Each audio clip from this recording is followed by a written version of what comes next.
Welcome to this week's OK at Work with myself, Sarah Sawyer, my colleague Russell Berger, both attorneys at Offit Kurman. And today we are talking about the impact of what's going on at the federal government on businesses. So often there's a lot of our clients out there, a lot of business owners who will interact with the federal government as private entities and deal with government purchasing and government contracts and all different types of interactions.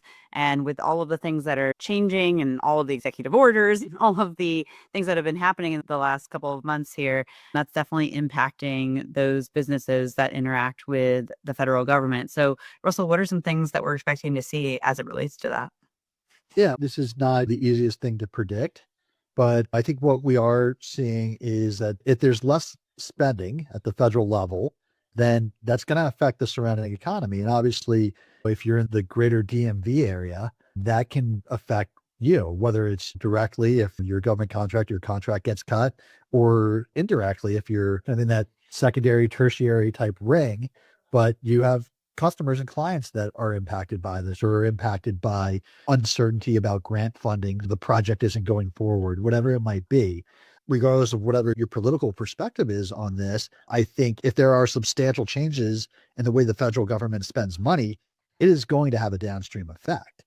And as a business owner, I think it's important to think about, well, how might that affect me? How does that affect my clients, my customers? Because if it slows things down, I need to be prepared for that as a business owner. I guess I should add too, flip side, it might catalyze some industries too. And if you're in that industry, you want to be ready to ramp up. Yeah, figure out where the priorities are for sure. And there'll definitely be some trends, some industry, just like we've seen in the past with, renewable energy and big boosts to the private sector around certain federal government priorities. I think that's a great point. And it's just also going to create some potential for litigation because obviously the federal government's moving very quickly here. These executive orders have come out at a rapid pace. We've talked a lot about that, and our clients have been calling us a lot about that because it's happening so fast. And it doesn't seem to be, with the speed that things are going, maybe a lot of thought given to, okay, we've got these contracts with X business and we're saying no more spending on this initiative or this issue.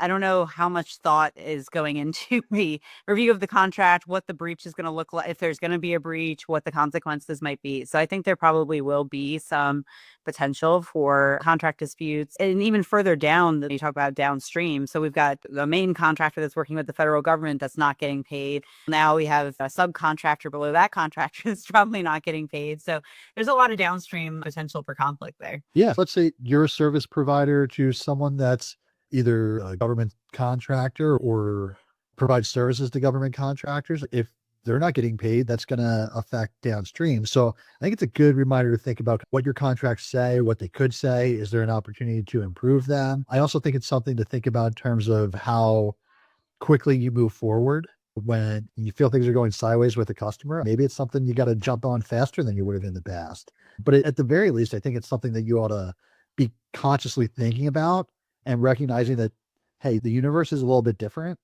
And I need to figure out how I strategically work through because everything's not in the same spot it's always been.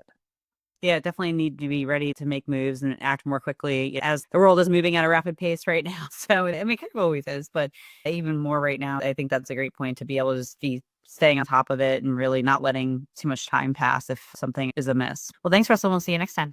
Thanks, Sarah.